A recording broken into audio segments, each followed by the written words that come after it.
해외 입양을 반대하고 국내 입양을 부정적인 시선으로 바라보는 일부 종교인과 언론인, 법률가와 정치인이 통과시킨 입양특례법.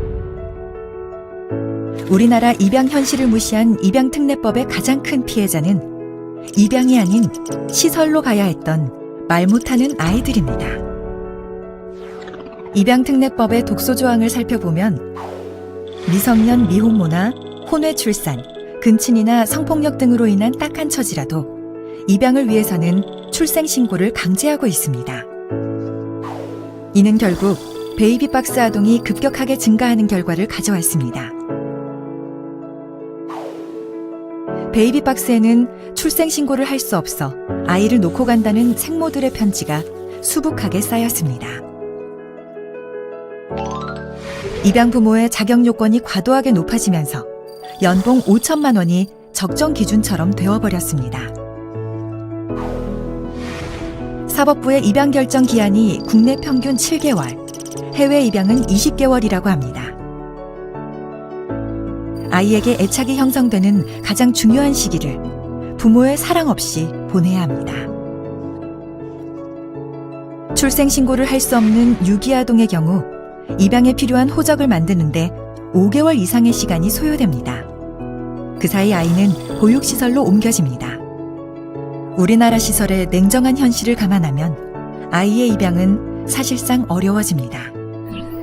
2017년 국회 입법 영향 분석 보고서에 입양특례법은 요보호 아동의 가정 내 보호를 강화한다는 입법 목적을 달성하지 못하고 국내 입양 활성화에 필요한 국민인식 개선도 못했다고 적시되어 있습니다. 우리나라에는 한 해 40만 명이 넘는 아이들이 태어납니다. 하지만 최근 5년 동안의 통계를 보면 매년 4,000명 이상의 아이들이 부모로부터 양육이 포기되고 그중 1,000명 이상의 아이들은 태어나자마자 부모와 헤어지게 됩니다.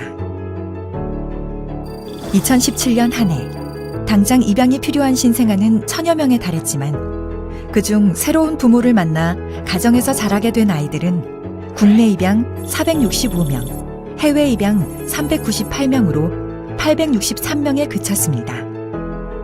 해마다 경제와 복지는 발전하지만 부모가 필요한 아이들의 가정 보호율은 감소하고 있는 현상이 우리나라에서 벌어지고 있습니다. 이런 현실 속에서 지난 2018년 1월 남인순 의원은 자극적이고 예외적인 사건을 문제 삼아 현행 입양특례법보다 더 강화된 법을 만들겠다고 나섰습니다.